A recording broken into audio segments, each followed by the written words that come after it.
Nakakaupo. Relax yung kamay mo eh. Huwag mo hawakan yung sugat mo. Sir, ano po ba siya, sir? Nakainom? Amoy ano, alak? Nakalaylay ang dugo ang ulo at nakahiga sa loob ng kanyang tricycle. Ang 43 anyos na lalaking ito nang maabutan ng UNTV News and Rescue Team sa Caruncho Avenue, Pasig City madaling araw ng Linggo, April 6. Ayon sa pulis, lasing ang biktima habang minamaneho ang kanyang tricycle at sumalpok sa Central Island. Pwede ka namin tulungan, sir. Ha? Tulungan ka namin.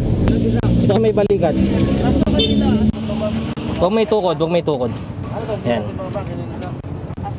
Kaangat natin yung balikat, ha? Okay? Command ka. Buddy Ronel. Ready to up. Ready to up. Ready. 1, 2, 3, up. Sige, pasok nyo. Pasok nyo yung backboard. Sige. Sige pa. Pasok nyo pa. Sige. Pasok nyo. Hindi, ano tayo? Body remark. Hila tayo. Slide up. Ready to slide up. Ready to slide up. Ready. 1, 2, 3, slide. Okay.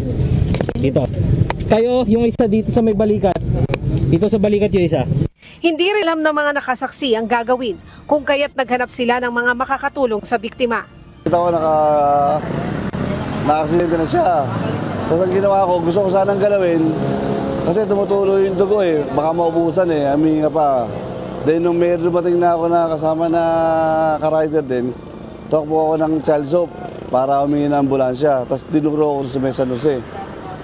Nagtamo ang biktima ng mga hiwa sa ulo, kaliwang kilay, ilalim ng kanang mata at pamamaga ng kanang mata na kaagad namang nilapatan ng first aid ng UNTV Rescue. Bulky dressing, baba mo yung ano mo, jump kit mo. Sir, huwag ka magalaw, sir. Backboard. Relax lang, relax. Huwag ka lang umano, relax ka lang. Relax mo lang yung kamay mo, sir. Huwag po kayo magalaw, sir. Sir, wag mo nang ano yun, sir. Wag mo nang galawin. Wag mong galawin. Huwag ka muna gagalaw, sir. Hayaan mo kami, sir, ang gumalaw, ha? Napansin ko na maraming dugo yung nawala sa ating pasyente. So agad naman ako nagpakuha ng bulky dressing dun sa ating mga kasama sa team at tinapala namin ng bulky dressing yung pinanggagalingan ng bleeding ng ating pasyente. Napakahalaga nito dahil ilang minuto lang ang lumipas na walang dugo or kinulang ng dugo yung ating pasyente. Pwedeng bumaba yung level of consciousness ito at bumaba din yung vital signs na pwedeng mag-lead sa death. Pakahawak ng kamay. Pakisecure ng maayos. Matapos malapatan ng pangunang lunas ng UNTV News and Rescue, ang pasyente ay dinala na rin ito sa ospital upang mabigyan ng kaukulang atensyong medikal. Mahigpit na ipinagbabawal ang pagmamaneho ng lasing batay sa Republic Act 10586 o ang Anti-Drunk and Drug Driving Act.